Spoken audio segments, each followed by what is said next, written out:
Hey everybody, it's Cody Zenner coming at you, and I wanted to start off by saying happy Thanksgiving to those who celebrate it, and if you celebrate something else or nothing at all, I hope regardless you're having a happy, wonderful time. I'll say this, I'm thankful for all of you guys, like really, truly, honestly. You're all very cool cats, and yeah, obviously, I think I had forgotten to mention that we're taking a little Thanksgiving break. We'll have a couple more episodes released in December, but obviously with the Christmas and New Year's and whatnot, there will also be a couple episodes or a couple weeks where, we're also taking a break. Time to be with family and whatnot, which is something I'm thankful that I get to do because I know some folks who don't have that same opportunity for one reason or another. And not that I have a massive family or anything, but, something is better than nothing and quality over quantity and whatnot. But anyway, I believe I mentioned this. We did a 3-way. Whoa, hold on. We got together, Chris from the Chaos Engine, Tom from Stories and Lies, and myself have been chit-chatting behind the scenes, right? Plotting, scheming, and talking about doing a collaboration, a round table, in a manner of speaking. So this is that. So if you like the type of show that we do at Old Parasol Productions, right? Suffer Not being the show that you are probably familiar with if you're listening to this. If you like Suffer Not, then you will also like the stuff that Chaos Engine puts out and Stories and Lies. Stories and Lies and Chaos Engine put out some fantastic stuff. And anyway, like I said, happy Thanksgiving. And if you're listening to this from the future or some other time of year, I hope you're having a great day. Okay, maybe you're listening to this. It's freaking July 28th, and it's like nice. It's nice out. It's bright and sunny. Well, guess what, Bucko? I got snow. So I'm just gonna wrap this up here and say we love you all very much, very truly, very honestly. So does my cat Chamberlain, who was a bit of a menace during the recording of the episode, the conversation you're about to listen to where, things had to get edited out because he was just going fucking bananas, man. But I love him to pieces. And, yeah. So, you all enjoy your meals and whatever, and we'll chat.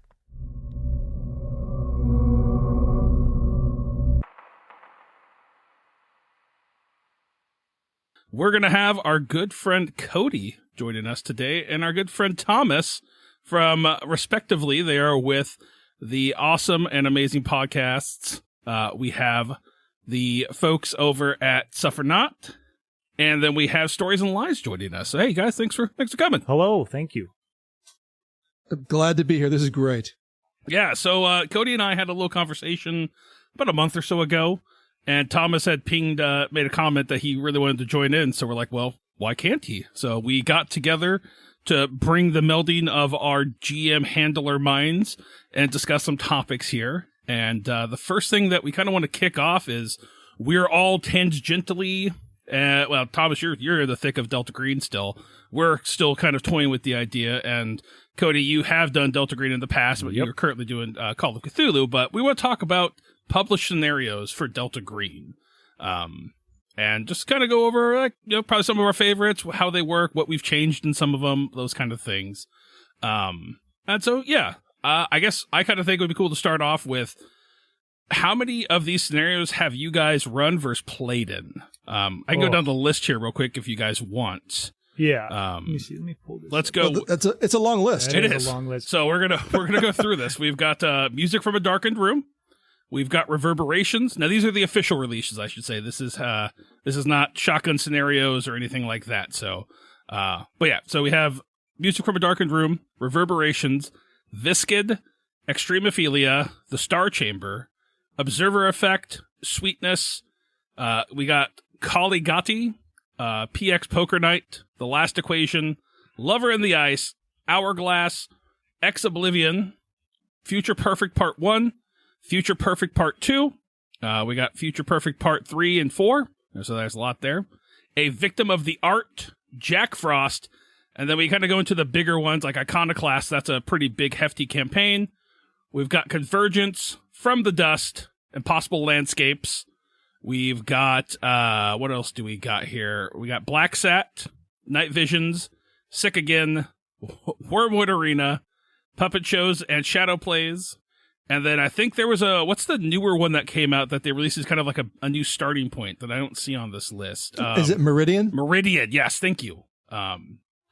So I think that is Prescience is one. Oh, there's Presence as well, yeah. Last Things Last, God's Teeth, and then, yep, there it is, Meridian. Yeah. On the Bank of the Moonlight, Operation Aladdin's Cave, Dead Letter, The Good Life, and then God's Eye. There's a lot of stuff here. Yeah, there is. So I could start off with this. I have only played, I played 3 official scenarios. I have played From the Dust, I have played The Good Life, and I have played in Future Perfect. I believe the guy that ran it kind of melded everything together. So I think it was that one. And I think we did all of them kind of just hodgepodged in together. At least like 2 of them. So From the Dust is one that we did together. We did, yeah. Yeah. Yeah, that's one of the few that I have played in. So that's kind of cool. And as for running the scenarios, I've obviously run Music from a Darkened Room for our podcast. I've run Extremophilia for a home game. And I have run Hourglass. I've run it twice now. So good. And I've run from the Dust was another one I've ran. And I really, really want to run Dead Letter. That one is right up my alley. So, but I'll let one of you discuss what you've done. So my list is a lot shorter. I've only played in, from the ones you read off, PX Poker Night and Lover and Ice. Those are the only 2 official ones I've ever played through, because most of my Delta Green playtime was in the Sleeping Low show, and that was all homebrew. So, which was a lot of fun. But I mean, PX Poker Night was a lot of fun. That was one of the practice games that we did, and so was Lover in the Ice, which we recorded that one. But we all kind of looked at each other afterward. We looked at each other and said, "This can't see the light of day," And Chris and I have talked about that before, and especially with how vocally talented CJ was in that project with acting out the weirdness. We'll say, oh, yeah. It was extremely. Yeah, I could see. Okay. These types of games, and we talked about these types of games, don't typically make me uncomfortable. That one made me very uncomfortable. But as far as Delta Green goes, that's all I've played. And I've tried to stay away from the lore and the books and stuff, because when I do eventually hopefully play it, I want to be as blind as possible. You know what I mean? That's a good idea. Oh, absolutely. Thomas, what you got? Yeah, I mean, God, I'm gonna have I'm not gonna go over all the scenarios, but I'll put it this way: when I first got into Delta Green, of course, I was the handler. And so when you're brand new into an RPG system, one of the first things that I was doing, maybe you guys are the same, is I'm reading scenarios to see what is this game really about? What's it like? What are the stories? What are the themes? How do they make this into a horror investigation as opposed to just, like a regular RPG? And I just was voraciously reading all these scenarios. So I've read almost all of them, and I've luckily not read all of them because I can't play the one we did From the Dust, I didn't read. Mm-hmm. The newer ones I haven't read. I haven't read any of the God's Teeth stuff because I'm going to play that one, thankfully. Yeah, same. But I've pretty much ran all the Night in the Opera stuff. Hourglass is a great one. Dead Letter we did for Stories and Lies. We're currently doing for Stories and Lies Ghost Lights, which I took PX Poker Night. And that'll be revealed. I redid PX Poker Night and turned into Ghost Lights. So nice. Okay. Essentially I'm running that. So, but gosh, I've done a bunch of other ones that just, over the years I've forgotten them. But yeah, but what I wanted to say is when I picked this topic is as a brand new person to Delta Green, these written scenarios really informed me of like, what is Delta Green? It's these stories, you know? And so many of these stories are really different, like Night Floors and of course Impossible Landscapes, very different than all the other Delta Green stuff, you know? But, you know, Future Perfect and Victim of the Art and, the other one, Sweetness, all these little introductory ones, you know, I've done some of those. Yeah. But I don't know. There's a lot there. There's a lot, as we know. There'll probably be spoilers in this too. We should preference that. If you didn't notice that already, yeah. To me, like you said, getting into Delta Green and reading the scenarios, it was trying to find that one that felt right for my group. And so I actually tried to run Hourglass for my first scenario I tried to do it as a one shot, and it went horribly. Absolutely. That's too bad. It was one of the, there's something about Hourglass I don't know how to run. And I feel like it's a me problem because I've run it twice now and both groups have just stalled out on what to do. Unless it's that narrowly focused. Yeah, they got to make some choices. They have to be proactive. Right. It's a sandbox. Hourglass is a sandbox scenario where there's a problem and it's like, all right, players, what do you want to do to solve it? It's your choice. And they have to make a plan and they have to execute their plan. And there's a lot of bad ideas. Right. The players come What do you with. guys do when you have a situation like that, where you have a really big sandbox and characters are kind of floundering? You know, outside of just like a big neon sign that says, go to this area, do this thing. You know what I mean? Yeah, I think for me, it's a lot of hints. Yeah. Second time I ran Hourglass, they didn't want to go to visit the church. They had no interest in going there. Mm-hmm. None of that. And I'm like, well, then I have to put enough details when they go to the, I actually had recorded some of like the audio points that they find at the library. I recorded stuff and like layered it so they could maybe hear the stuff if they listen loud enough. And I did all of these steps to kind of make these points in there. But yeah, just that kind of stuff of they go talk to somebody and be like, yeah, I don't know, but like always try to have hints at where they go. Like, could it be this? Yeah, she was part of this church, the church down the road. I don't know about that. The next person they talked to was like, yeah, she was really involved with that church. Yeah. She was there for a long time. She recently left. I don't know. That church is kind of weird. Huh, maybe we should go to the church. Right. Hoping that they'll get the hint. That's odd because, I mean, all roads lead to that compound in that story. Yeah, both. The second group was very standoffish to go there. The first group, they went there and it went bad. Really bad. And so that ended up being a one shot because everyone got killed pretty quickly. But yeah, again, that's what I think it's a me problem. And I fully admit that maybe there's something about the way that I'm running it doesn't fit. Because when I ran Extremophilia, we had no problems with that. Those guys were locked in. And that was honestly, I think that's my favorite scenario to run. Like if I could run that again and get that same reaction I got in those first like 2 or 3 sessions, I would be the happiest GM in the world. It was, oh yeah. We did a closed session with them as well. So while one person was investigating this, one person's investigating this, and when they meet up and they both mention the same smell of earthy blah, blah, blah, and the look on their faces of like, what did you just say? Like, shit.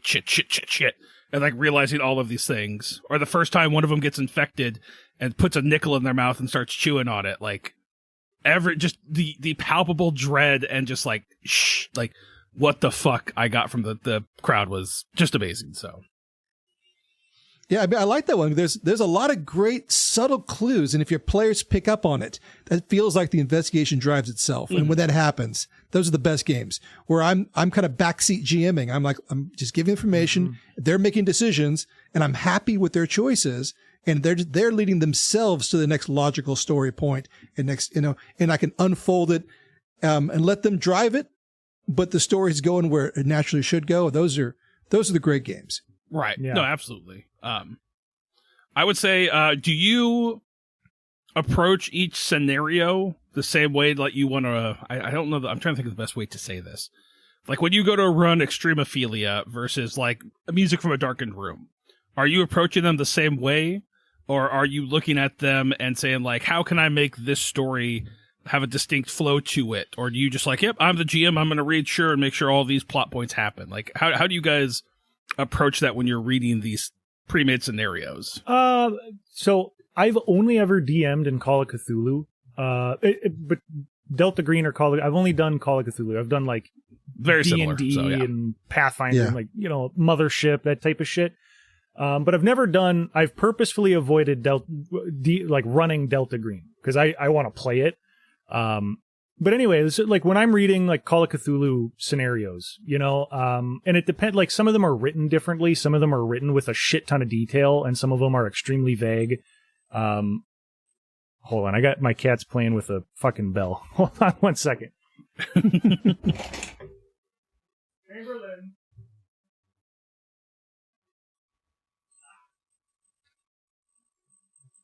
Okay. Sorry, I got the culprit. You're good. Okay. But I usually end up adding a lot of my own stuff if there isn't already a lot of detail, like Blackwater Creek. That one's got a lot in it. It's got a lot of good stuff, and so I don't usually feel like I need to add a whole ton. Maybe a side character here and there, maybe a little clue. And obviously the players are going to play how they want to, and every single time I've run that, they always go. Have you guys played or run that before? I have not. No, I'm just getting into Call of Cthulhu. So okay, I haven't done either, but I have heard that one as an actual play. Yeah, it's really I enjoy running that one. But when you are making your characters, and there's pre-made characters also, it specifically asks, do you want to play as like the typical scientist, college professor people, or do you want to be bootleggers, you know, that are there doing illegal shit? And they so it's two games in one. I've never run it with the college professors. Everybody every time has picked the bootleggers, and it's a lot of fun. Absolutely. I mean, yeah. But anyway, my, I guess, answer to the question is it depends on how it's written. When I did, what was the one we did where the person's playing music, it makes people go crazy? The Afflicted. That is a one-page scenario. There's very little detail. So you got to go in, you got to make up a lot of stuff, right? And build your own narrative structure with just the idea they've given you, as opposed to something like Blackwater Creek, which is a tome of information that you get to play with, if that makes sense. It's very long-winded. Sorry. No, you're good. That makes sense. Yeah. Yeah, I mean, it depends on what the story structure is going to be. I mean, if I'm doing a traditional Delta Green or Call of Cthulhu structure, you know, which basically has like your inciting incident and your investigative stage, where your players are learn what the mystery is and they do their investigation, and there's going to be, you know, pitfalls and surprises and whatever. But it's kind of linear. You know, it's branching story, but it's pretty linear as far as your structure goes. Like, I put a lot of focus on the beginning. I got to know the beginning. I know the mystery, what my hook is. I have to be able to describe it effectively, give them the right directions, know what my clues are going to be, and then work on, okay, what are some things I want to do down the road? Let them drive the bus. That's that structure, and then work it towards a conclusion that makes sense. All right. But some stories don't do that. Right. And those stories need a lot more prep, especially the ones that are more sandboxy or the ones that are just weird, you know, in good ways, weird, you know. If we're talking about Delta Green, Observer Effect, I won't spoil that, but that's got an unusual structure that you have to really prepare for. There are certain stories that when you read them, you're like, okay, this is different. I got to actually do more prep work on this. I got to wrap my head around it, you know. But most of the time for these stories, we're doing investigative horror. So most of the prep work is on the front end. Know the mystery, know the hook, know the inciting incident, you know the beginning. Like the first hour is my job. You know, as a GM, probably you guys know the same thing. Like, we're doing all the talking up front. Unless you want your characters to describe themselves, set the scene, whatever. We're doing all the talking, laying all the clues out, and eventually you can hand the reins over to your players and let them tell the story. You know, so it's really preparing the front end more so than the back. And the back end, you should know what that's going to be, but you got to be flexible with that. Yeah, it's tough. Especially the one thing I will say Delta Green has taught me a lot is learning more about how things work. Like, for example, when we were doing Extremophilia, I didn't know, like, there's a large mountain in Montana or Wyoming or whatever, Devil's Peak, I guess what it is. I didn't know that was a real place. Like, I assumed it was a real place, but I didn't realize how massive it was. And so at the end of it, there's a chance that they run into this guy. I'm like, yeah, you guys could probably climb up it in a day or like a couple hours. And then we afterwards we Google this thing. I'm like, oh no, that tiny little speck on the screen is a person climbing that. Like, no, there's no way in hell. So it's really forced me to try to ground things a lot more and figure out how things work so I can at least have some semblance of a reasonable story, not just completely asinine where it's like, no, that doesn't make any sense. But I do like that about it. But I guess answering my own question on this, I tend to approach them roughly the same. Like when I ran Extremophilia, it opened my eyes, and then I knew that I wanted to spin out of music from a darkened room. So I started taking those elements and kind of like, I want to make a campaign out of this. So what can I take from this and morph and kind of bend and make work?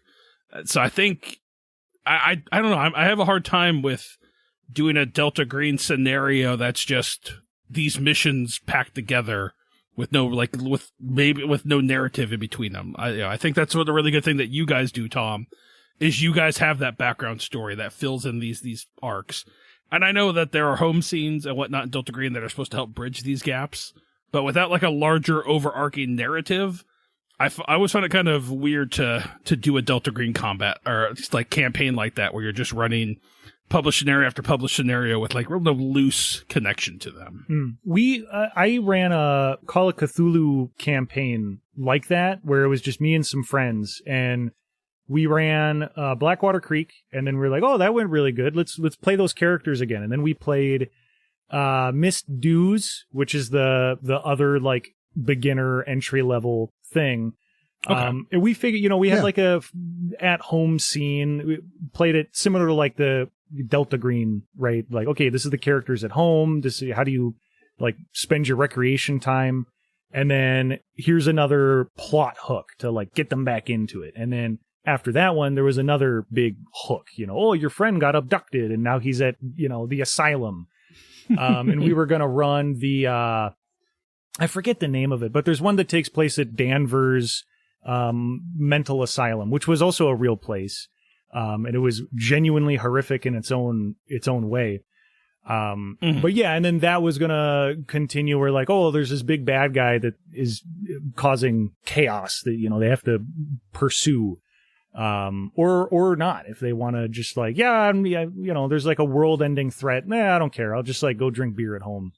They could do that. And then the other characters could find someone else, but yeah. Yeah. No, I'm going on on campaigns. I found it hard, at least in theory, to do a Call of Cthulhu campaign, but in practice, it actually wasn't that hard. At least, because what I did was I ran the Haunting, right? Everyone's run the Haunting, and that's like the beginner operation. The haunted house and the old wizard buried there. I guess I'm not spoiling too much, but my players didn't completely resolve it. Like we finished that story without them really resolving all the mysteries. And so I just picked up those same characters and then some of the mysteries that were unresolved, like this church that guy was a part of, right?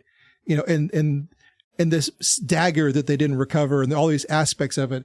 And I kind of created, I can't remember the name of that church was, Church of Contemplation, something like that, where basically their ruin was dug out. And I think there was actually a published adventure that I borrowed from that did this. But I took that story and ran with that for a while. And then I actually made another story after that with, I can't remember. There was one of my characters in their background had some artifacts that I essentially tied to Innsmouth. Oh, nice. Okay. And so I had some people from Innsmouth coming to get these maps and basically dragging the characters off to Innsmouth. And I ended up doing like an escape from Innsmouth sort of thing. So I was able to kind of sneak that story in by just connecting one of my characters' backgrounds in a fake way. Little tiny tack-ons we do to just link these stories together. Right. But I think I think for Delta Green, I do some similar stuff. I mean, well, I have entirely different investigations, entirely different scenarios, like even published scenarios, right? As long as you can have a through line of these people, like what their lives are like, what's different about their lives, what's interesting about these people, you know, and as they grow and change in their relationships or exploring aspects of their bonds, their background, whatever, you can link the stories together in meaningful ways that your players really appreciate. Yep, definitely. Yeah. Is there anything you guys don't like about some of these scenarios, or ones that you don't think you're ever gonna mess with? Like, I don't think I'll ever run Lovers in the Ice just because I don't want to deal with the subject matter with my group. But yeah, is there any of that stand out to you guys that you read through? You're like, this is not for me. There's a couple Cthulhu ones I've read that just seemed boring to me. Okay. Like there was one where it's essentially like a dungeon crawl. You know, they're just going through dark cave. I ran it to like try to challenge myself a little bit. Like, you know, would this be fun? Like, this is different for sure. But it's like, again, I forget the name of it, but they go into like the basement of this house. And then it turns out there's all this like tunnel network, and it's the ancient lizard people's tunnel network, and it caves in behind them. And oh my God. And then there's a monster in there too. And they have to go through this like labyrinth of just dark tunnels, up until they find like, you know, a lizard wizard and have to fucking shoot him in the head or something. But it's like, I remember reading that and I put it off for a really long time because that just doesn't sound super fun for a Call of Cthulhu game. You know, maybe a more combat-driven D&D type of thing where it's like, oh, we run into a bunch of goblins in a hallway and kill them all. It's like, no, it's just dark and there's something creepy. And, you know, yeah, you can only say that so many times. Like, oh, something skitters behind you and you hear claws against the, you know, stone, whatever. Right. And then you find the guy and then one of them was packing heat and just blew the fucking wizard away, you know? And maybe you know, I'm sure I could have run that a little differently, but that's I ran it close to how it was written to be done, and you know, characters are what I really like. I like character conversations and relationships, and that when we're playing these types of games, at least. So if it's really lacking in that type of stuff, then it's sorry. There was a really dumb one. I can't remember what it was called, but the ending was like, it was a lot of really cool buildup. Like they get onto a boat and they're looking for another boat. And then they find an island, and then they open a door, and it's just Cthulhu. It's just Cthulhu. It's just there. And that's the end of it. And it's like, man, it's just a bunch of buildup, and then it's just Cthulhu in a doorway. You know what I mean? I don't know. It was such a... Yeah. The ending really... Anyway, that's two, and I can't even name them. So... Yeah, I think... I remember Jake talking about The Good Life when we played it, and he's like, yeah, man, it's basically just a big dungeon crawl. Like, so you're going to get to a point, and there's going to be a big dungeon crawl at points, and then we'll see how you guys handle that part and then get to the rest of it. But I was like, and then it made sense when you get to the house and some of the warrens underneath it and everything. You're like, okay, yeah, I see where this is going. But I don't know if I would run that one. I'd have to read it to see if there was more there, but I think it would be really hard to run that one because there's a lot of obviously racial undertones. I think we're talking the same because it was the slave trade tunnels, right? And then this one they're ghoul warrens, but yeah, they are the basically they're KKK ghouls. Oh, okay. We're thinking different ones. The one I was thinking, it was like the underneath the house were these like I think it was like underground railroad tunnels, and then those led into more tunnels that were the lizard people ones, which is kind of, you know, it's a cool historical setting, but also yeah. So on that topic, basically, obviously, same with you guys. If there's subject matter that I just feel uncomfortable running, or my players are not going to enjoy, because I also feel like Lover in the Ice. A lot of people like that story, but I don't feel great running that story. I've read that story and I was like, I just don't want to bring this to the table. Yeah. So I haven't run that one either. But it's got to be, I got to like the story. Ultimately, when I read it, I go like, oh, this is a cool story. When I was reading it as a GM, I'm reading the published scenario. you gotta have a sense like, I like this story, Mm-hmm. you know, like I don't, and you don't know where it's going to go. I mean, obviously you never know where your player's going to take it, but you just reading it gets you inspired. Like, oh, this, I want to see this unfold. I want to see how this plays out. I like these characters. I like this conflict. I like the tension, whatever it is about the story. It's got to resonate with me. And a lot of Delta Green stuff does. A lot of Call of Cthulhu stuff does. And then, I mean, some stuff doesn't, and we don't run that stuff. But sometimes I'll change stuff too. Like a great example is for Delta Green, I ran over on Stories and Lies. I ran something I call Static, right? Which is not a Delta Green story. It's a Call of Cthulhu story. And it's originally called Unremembered is the name of that scenario.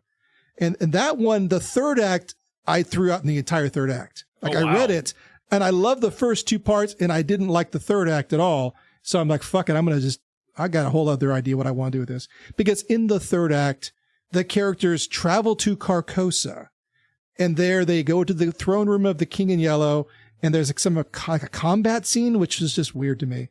And then they succeed by rescuing these children, you know, are the motivating, what do you call them? The characters have been looking for these kids the whole story. That's their goal. They've been trying to find these kids. Mm-hmm. They find them in Carcosa. And if they can bring them back to Earth, they get sanity rewards as part of Call of Cthulhu. That's how they're written. But I didn't like that. I read that. I'm like, no. I'm not doing that story. You know, I like something darker. So I completely revamped the third act as, you know. I think it's a better act. I think you did a good job there. So. Well, and how do you guys, if there's a mechanic you really don't like, so like sanity is one. I've tweaked how I do sanity in my things. Mm-hmm. How do you guys deal with those types of mechanics? Like, do you just tweak them a little bit or just forego them? You know, or what are examples? I like stories or Pretend to Be People, how they changed sanity rolls to grip rolls, and so you're losing your grip on reality. I thought that was a cool take on it to kind of lessen the. Obviously, you know, the impact of you're playing the character slowly going insane and people are going to role play that in a particular way. And there probably is some gray area there, whether it's appropriate or not to be role playing somebody losing their mind. Sure. But I think you can also do it tastefully and done. But no, I can give during Music from a Darkened Room, the house has this willpower pool and you spend willpower as the house to do these certain haunts or effects on the players. And I was just like, no, fuck that. I just want cool shit to happen. So I'm going to just do whatever I want. Like, whatever makes sense for the scene to build tension and to, like, drive home that this house is out to get them, I'm going to choose that one. I'm not going to worry about where its willpower score is. Like, that doesn't... That's odd that it was... it put a limitation on you, the DM? Like you had a game mechanic? I mean, the house has, like, 100 willpower points, and each action costs willpower. And then as the players enter the house and they do certain things, they can actually give willpower to the house for certain actions they did. So there's a whole mechanic in there about it. And I was just like, I think it's just more interesting to pick the ones here that are whatever plot points they've picked up upon. I'm going to drive those ones more than anything. And so, like, case in point, they started exploring the young boy that is killed. And so I was like, well, any haunts with the little boy, I'm gonna have trigger. I'm not gonna worry about this. We're gonna focus on that and really drive home that narrative to creep them out and to get them. Yeah. And there's really cool stuff in there. Like, and it all depends on what time you go to the house. There's a whole bunch of cool. And there's a whole other part that they didn't even get to dealing with the house and like underneath the house and everything. But yeah, it's just more. I like the idea of it, but I was like, I don't have to be beholden to this. Like, we're trying to tell a fun story here. And I think the players will appreciate me going for this versus, well, I've only got 7 willpower left for today, so I think I can only do these 2 things. It's like, no, what's going to be scary and what's going to be fun to experience. So, yeah. And music, you did a great job with music. I liked your guys' run through of music. But it's a sandbox. It's a sandbox story. You were mentioning how Hourglass, also a sandbox story, was one you felt weird about. But I think you did a great job with music because you just let things happen. just, as they naturally would in the story, followed the beats, did the cool haunts when the cool haunts are supposed to show up, didn't worry about, all the other, it is, if you let it just kind of play it by ear, I think it has more magic to it. Absolutely. Yeah. And like I really wanted to run Meridian for the podcast as well, when it first came out, but it's only a 2-player scenario. So it's like, I don't know. I don't know if it would lose I think it would lose some of the magic if you had more than 2 players. Like the whole point is these they're both part of this group, just trying to make a name for themselves. I thought that was a more compelling story than adding 2 more people there just because I want to run the scenario. You know what I mean? Yeah, that's what you mean. But yeah, but getting back to the question that Cody mentioned, I try really hard to stick to the mechanics as best I can. I think because the players are used to them. I mean, the players I play with are used to them. And I think the audience, when I'm doing something that's recorded, the audience is used to them. So I don't want to homebrew it too much, but I do shade things where I can. One thing that I have noticed that I do, in Delta Green, as players hit these breaking points, they get these mental, I don't know what you call those. They're not defects, but they're, I know they get conditions. Conditions. Yeah. They start stacking these conditions up on their character sheet, and any of these get triggered all the time. Like if you follow the mechanics strictly, like they're constantly triggering these conditions, which I find to be bad for the story. Mm-hmm. Like I don't need my story to be every time you fail a roll, you're going crazy. So I'll often let those things go, ignore those things, or just let the players deal with it. So the players can decide, this makes me lose it. And the player can roleplay that, but I'm not going to force them to go manic every single time things are happening to them.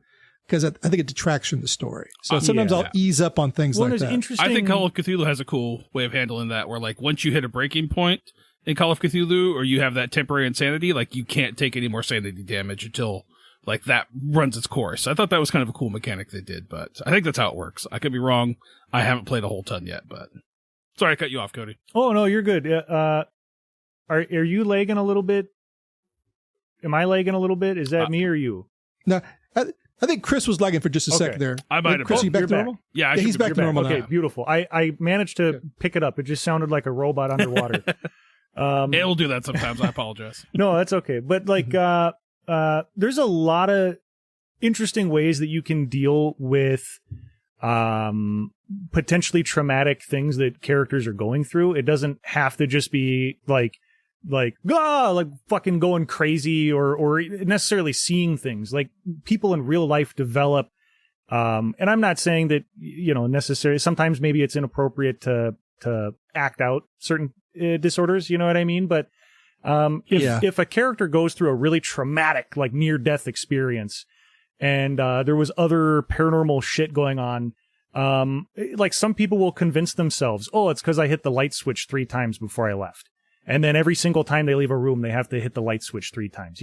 Like that's a very mundane thing that you could introduce to a character outside of just like, they see things now, or they hear voices in their head, or whatever, or they have like anger issues or something. I don't know.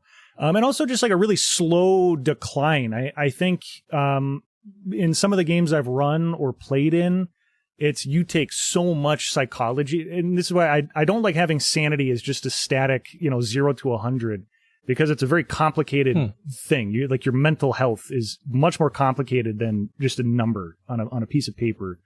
And I think it's more interesting when you play it that way.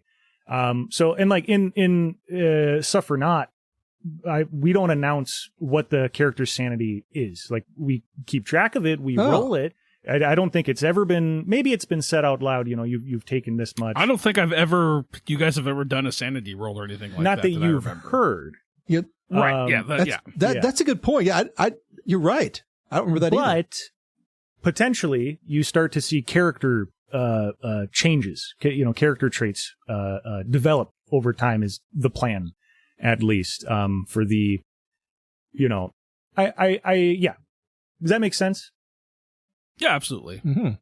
Yeah, I think it's the tough part of Delta Green there is how do you respectfully portray characters that are slowly losing their grip on reality. And like I know the home game that we played with Future Perfect, my character, I think I got down to like 20 sanity by the end of that.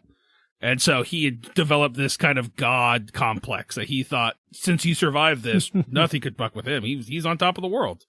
And so I would have it come out only when I critically failed a sanity roll. Then I would revert to that other, like, I would get that complex. So yeah, I thought that was a good way to handle it.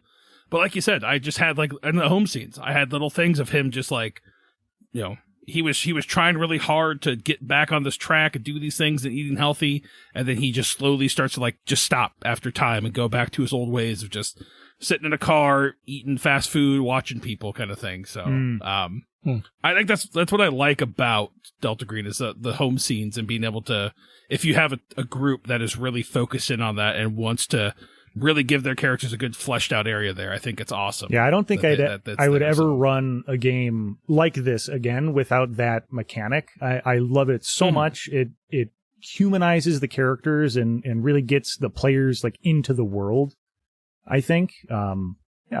Yeah, totally. What's your guys' favorite scenario that you've run or played in? I know we've gone over a list here, but what takes the cake? As far as you can go with Call of Cthulhu here too, there, Mr. Cody. I would say I can say probably my favorite I played in was From the Dust. I thought that was a really fun scenario. I love the way Matt handled it. I thought him bringing in, he brought in a lot of stuff that isn't necessarily in the book to kind of help flesh stuff out, and I thought that was really, really cool. And yeah, that's good. I thought that's probably my favorite I've played in. My favorite to run, like I said, I think Extremophilia is still my favorite that I've run. I think it's a really interesting, cool story. I love I think it's a perfect encapsulation of me to Delta Green, of just little weird, like, just the horror of everyday reality slowly changing and turning, where, you know, you go to this woman's house and she's like, oh, well, my baby's upstairs. It's like, well, you were only 7 months pregnant. What baby? And, like, that whole arc or that whole situation is some of the most, like, compelling, amazing, like, stuff on a page I've ever read of, like, how do you deal with that? Like, how does a character come out of that unscathed? And, like, how is, like, I don't think there should be a sanity roll. I think it should just be an automatic failure in that situation. But yeah, I think those two are definitely my tops. I think as much as I've railed on how uncomfortable it made me, I did have a lot of, like, enjoyment playing through Lover and Ice.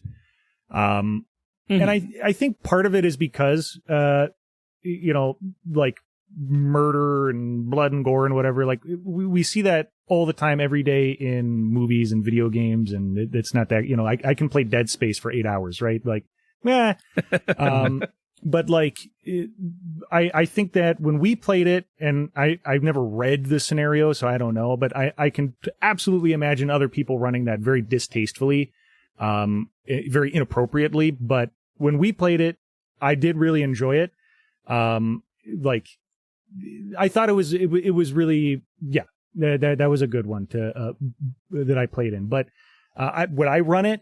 I don't know. I don't know if I have it in me to play some of those characters that you would need to in the way that you would need to, you know? Right. And as far as running things, I already mentioned, like, Blackwater Creek has been a lot of fun. That I've run that one probably the most. Just because it's so, that one is also, it's like a playground for the characters to go through, and it's the ending to it, when I've run it, has anything from, like, a shit ton of dynamite is blowing up half a mountain to there was one time a character fucking thought he was infected, and he fucking shot himself, you know, and he was the last character. All the other characters had died, and this guy was driving out of town, and he was like, am I infected? No. And I was like, well, roll like a difficult health check, whatever, right? And he, like, pats himself down, and I made him roll it secretly, so the player didn't know if he passed or failed the check. He rolled a critical failure. So it was like, okay, how on earth would he, like, feel himself and assume he was infected? Well, he had really bad back knee. And so he feels his really bad back knee and thinks, oh, I have all these infection pustules. And then he swallows 2 barrels and pulls the trigger. And that was the end of it. All the other characters had died. Yeah, wow. so I enjoy running that one. It's just every single time it plays very differently. Yeah. I'm trying to think of an example of a one I've played, but most of my thoughts of the ones I've really, really enjoyed are the ones I've run. And I do most of my time I spend running these things. That's so true. Yeah. I'm like 85, 90% running games by playing them. But I do want to echo Extremophilia. Because when I ran that one, I'll put it this way. A lot of stuff happens in that story as when it comes to the table that I was not really expecting. You know, the stuff that's on the page, but the drama that gets created by what's on the page was amazing. Oh, absolutely. It's just amazing. And I mean, because you're mentioning, of course, the baby in that story is, I mean, it's just there in the paper, but when you bring that to life, how it affects the players and what they have to do about that was amazing. What is the premise? So that's you guys great. have mentioned this one a couple times. What is the premise of this one? So for Extremophilia, it's pretty much like a sheriff got sick and died, and we don't know why. And when you investigate, you find he came into contact with this guy who just disappeared. So you're trying to track down that guy. You're trying to figure out what's happening with this infection. Other people are catching this infection, like the coroner, the guy's family, the sheriff's family. You're like, where's the infection going? It's got vectors. And who is this guy? And then what's really going on that made this guy infected? You got tracing all these backwards in time. And on top of that, the players can get infected too. Yes. So there's a lot of interesting aspects, but it's great. It's like just a little tiny, something weird happened here.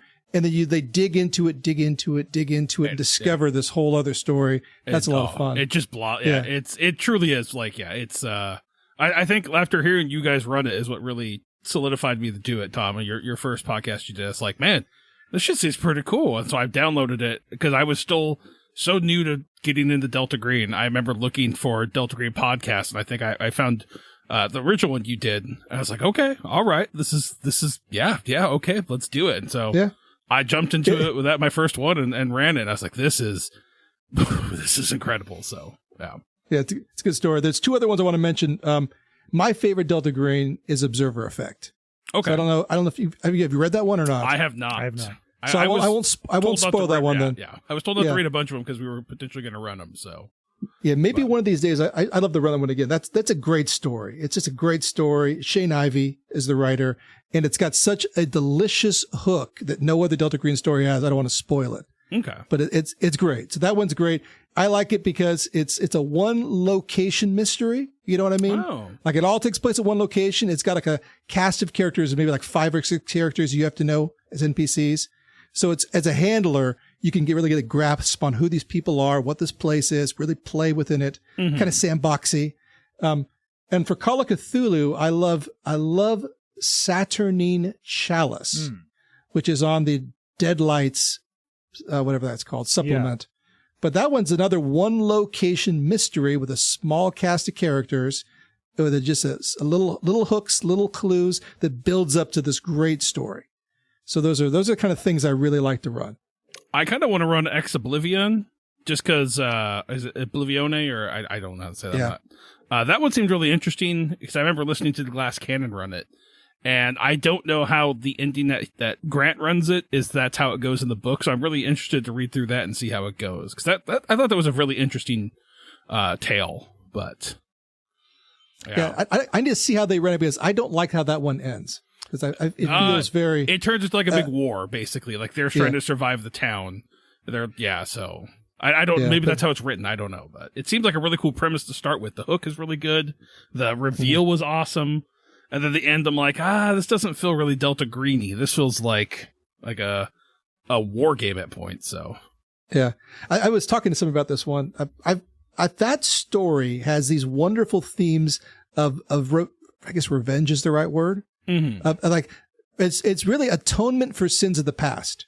It's like things happened in the past that Delta Green did, and now it's all these old sins are coming back to roost. Right. And I think that story works if your players had some role in that, or there's some sins your players committed in the past that you can tie into this story. Because this really is like a revenge story. It's like a Wrath of Khan kind of story is what that one is. Hey, if you set that up right and you have players that kind of did some stuff they deserve.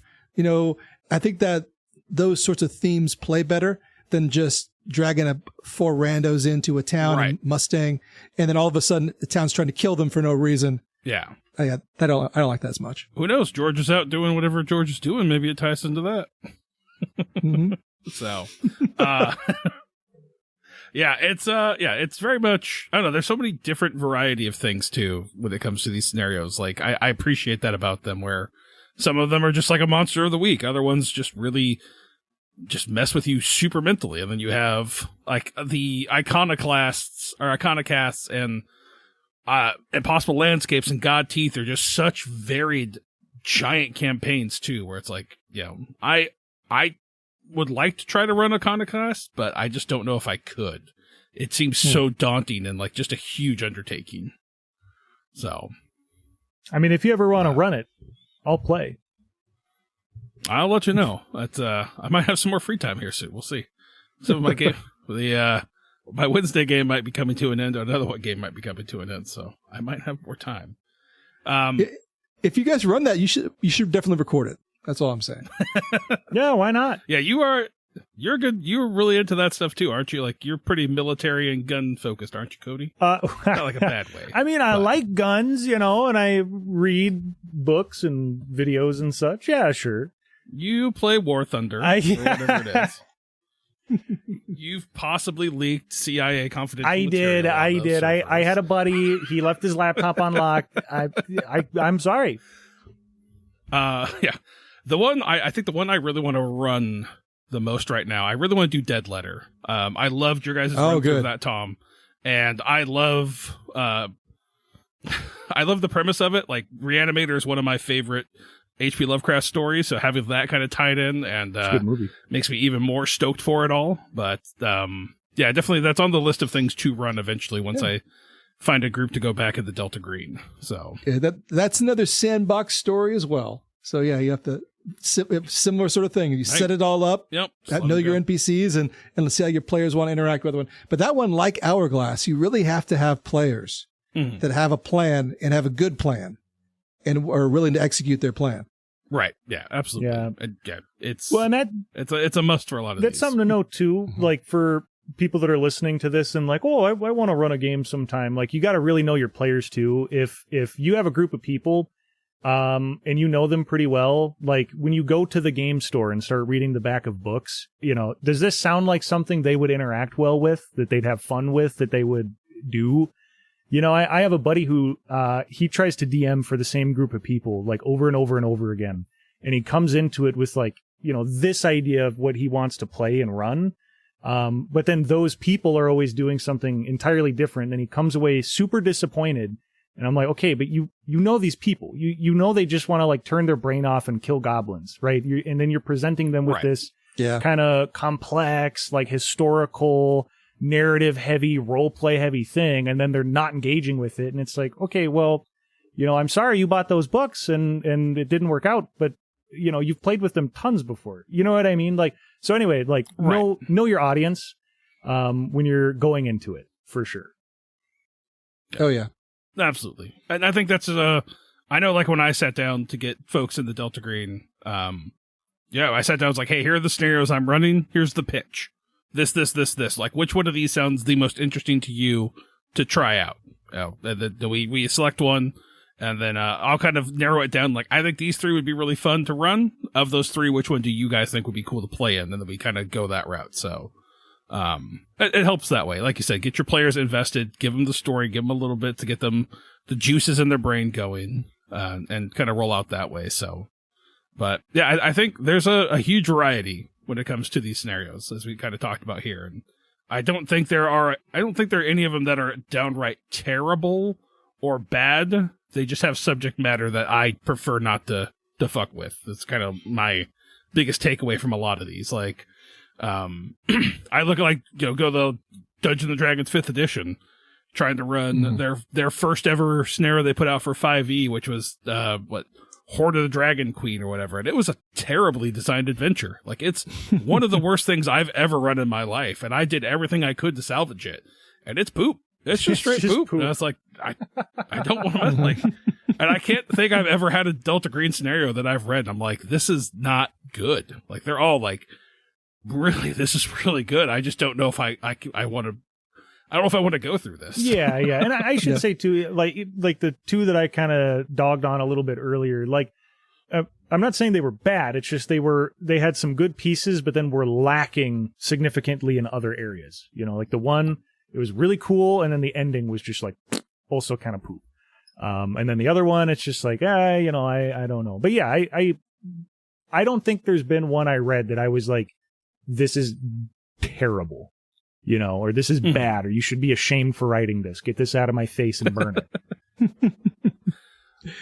I think one thing I want to say as well is I feel like for other role-playing games, people that are brand new to the game and brand new to the system, they can pull up a pre-written campaign or scenario, and it almost feels like that's like helps you as the GM tell a story when you're not really used to this world, not used to the storytelling. You're new. Like a lot of newer GMs use these, I guess, as a crutch. I don't know if that's the right word, but as a way to learn how to be a GM, right? And I do feel like Delta Green doesn't do that for its new GMs. No. And a lot of guys that are new to Delta Green, I'll see it all the time on message boards and discussion things. They're like, "Oh, I've heard about this great campaign. I want to learn how to play Delta Green so I can play this great campaign." And the reality is those great campaigns. I mean, usually Impossible Landscapes is the one everyone brings up, right? Mm-hmm. Those are really written with people that have played the hell out of Delta Green or are kind of used to Delta Green and know it in and out, and now they want to do something different, you know. Mm-hmm. But those are not. That is not an out the box campaign at all. No, and that is not a starter campaign. That is, and a lot of the stuff that we use that we get from Delta Green doesn't really tell you how to do this stuff that you need to do as a handler. It doesn't. So, I mean, I don't know. I'd like to find ones. We always recommend things like Last Things Last. That's a good example of what we recommend. Absolutely. You know? Yeah. But I do feel like it's kind of hard for someone who's new to this, whether it's Delta Green or even Call of Cthulhu, investigative horror as a genre, to be a GM for it is not something you can just do a pre-written. You can't pre-write those. I don't know. They're hard to run.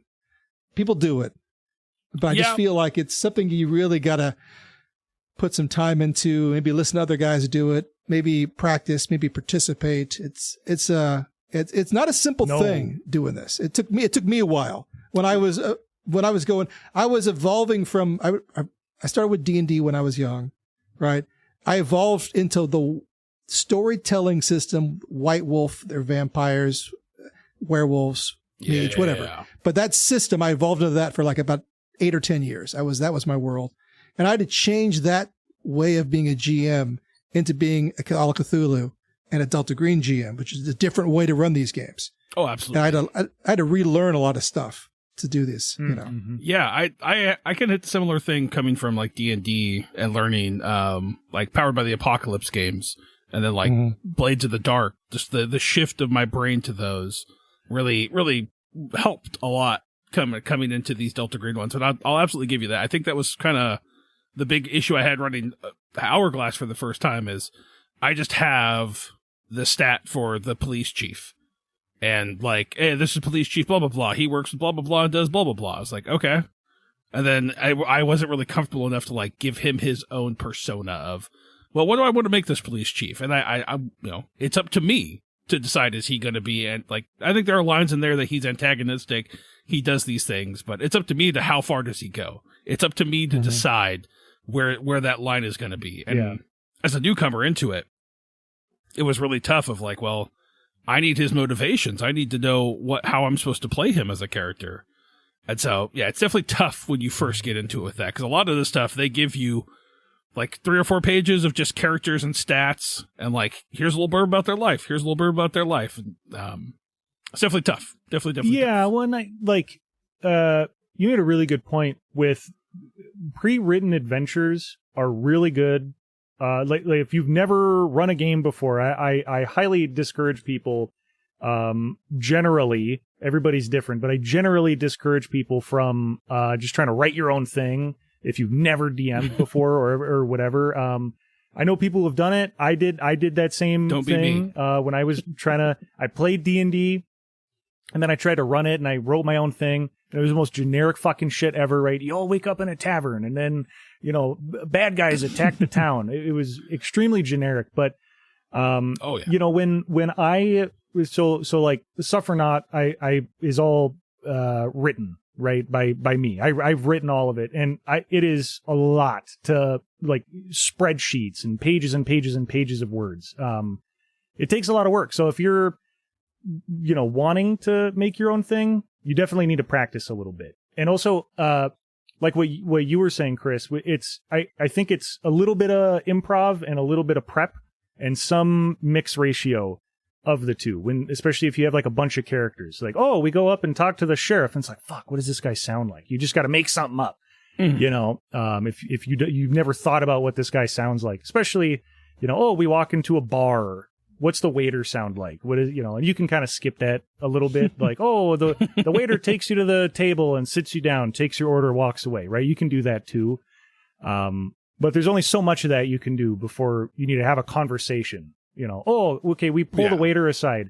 You heard any weird stories around town? Maybe some lies?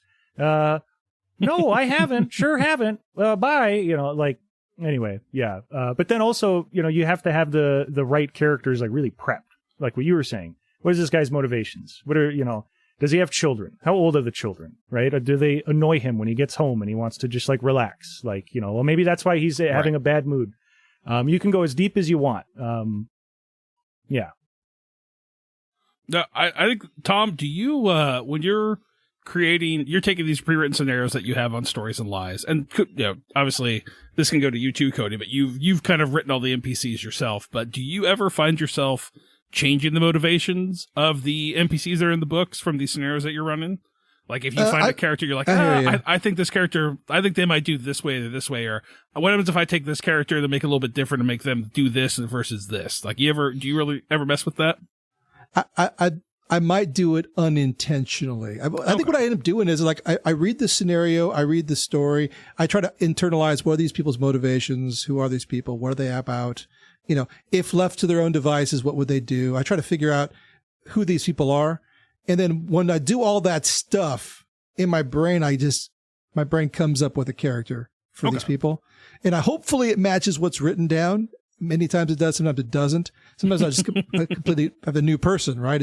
But as long as I just try to be consistent with the character's motivations, and who they, who I want them to be, I guess, who they appear to be, and as long as I'm consistent so the players can pick up clues from things I'm throwing at them, then that's what I really want to do. It's just, I got to be consistent so that when they read between the lines of whatever if my character's being evasive, it's because the character's being evasive, not because I, the GM, is trying to remember something wrong or whatever, it's, I hopefully I can portray a person who's deceiving them, or portray a person who's innocent, whatever. I can act those things out and they can pick that up and they can utilize it correctly, and put a few things together and, and the story comes together. Yeah, absolutely. Yeah. It's tough to get that all together, make that all ebb and flow and work. Especially, my players like to question a lot and they like to get really into the questioning. And so, there'll be certain times where I'm trying to, I want to be, like you said, I want to make sure I'm saying things that are sly, but also they're sometimes come off antagonistic and they be kind of dickheads. It's like, well, why would anybody not respond to you back in that kind of hostile way if you're coming at them super hostile? So I try to keep that in mind of like, I'm going to match their energy with how I think this character would match their energy. Like maybe they'll clam up, not say anything, or maybe they'll get combative because of just how this is going to go. So, right. Yeah. And I do feel like we as GMs have like X number of good NPCs in us per session, and everyone else is just a generic whatever. Yeah. You can only really come with a cool character a couple of times a night. You can't just, it can't be the server and the waiter and the cook and the maitre d'. Right. It's got to be just maybe one of those is the cool character. The other ones are just, in the background. And I got 3 voices. You got to deal with it. So I'll try to vary them up, but that's all I got. Mm-hmm. So nice. Well, I think that's a good stopping point for now. I would love to continue doing this with y'all if you are down with that. Yeah, that'd be great. Yeah, I think it'd be cool. Yeah, do we know how often we want to? I mean, we can figure this out later, but I think we can. Yeah, but for now, I guess if people are listening to this on like another channel, they don't know who you are. You guys want to plug your stuff real quick, and then we'll get this skedaddling and back to our normal lives. I guess I'll go first. All right. Yeah. And so I'm Tom Mogus. I'm with Stories and Lies. I'm the main handler, but from time to time I play different characters. And we've been going for 3 years now. We're primarily Delta Green with a little bit of Call of Cthulhu thrown in there. But we try to be very story centric. That's my mission, is I want to tell a cool story. And we let the players do their thing, really lean into it, a little more improv, and a lot of great post-production work.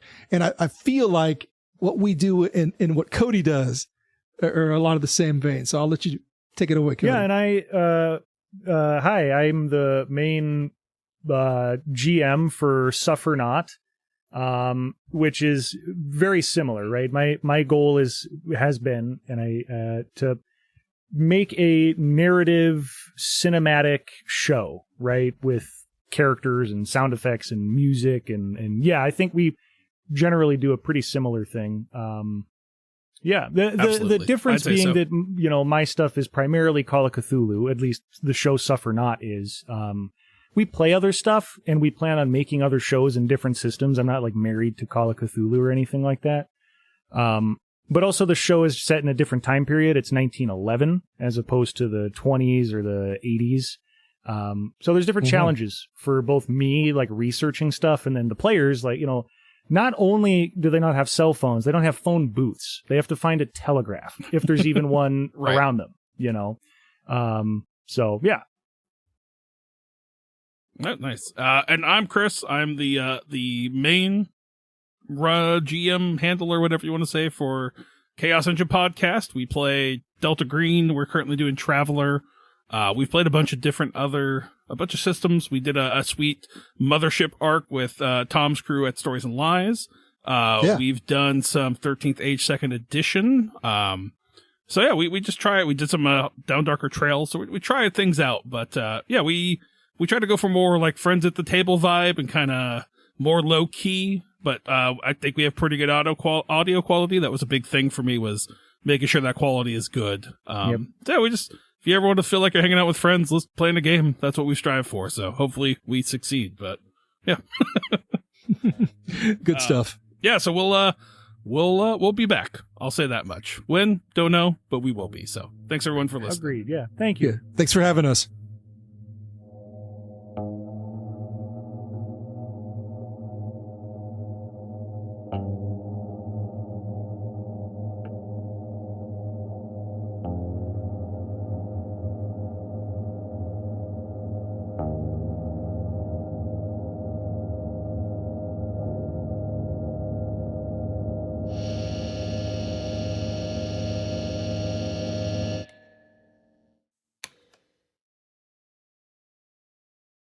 Oh, and one last thing. Huge, tremendous thank you to our patrons. Okay. Glands, Dilzig, the new kid on the block. All right. Thank you very much. Also, D-Dog, Carter Garcia, Paul Davis, Steak, and Totoros, Bang Bus. Thank you guys very much. And if you're listening to this, and you don't already know, we have a Patreon. We have a Patreon with content and cool stuff. Side characters, right? Side stories. Old Parasol offline, the bloopers reel, the behind the scenes stuff, and also some big upcoming projects. What else do we have? We have a merch store. If you click the links below, you can check out the Patreon or the merch store. Get a shirt, get a hat, get a mug, get a sticker, whatever. And also we have a Discord. Okay, a lot of cool people hop in the Discord. They chit chat. All right, we maybe watch a movie or we play video games together. Okay, I've been getting back into Darktide, Warhammer Darktide. Good game, fun game. Battlefield 6, also been playing that. Once in a while, I'll play War Thunder, and I'll play that really hardcore for like a little bit, just a little bit. And then I'm like, oh, it's an unhealthy relationship with that game. But, it scratches an itch because I think airplanes and shit are really cool. But anyway, who the fuck cares? You guys don't fucking care about that. And that's what I have to say. Okay. I'm not going to ramble on for another 15 minutes like I always do, despite the fact I try not to. Patreon, check it out. Merch, check it out. Discord, check it out. Links are down below. And okay, bye.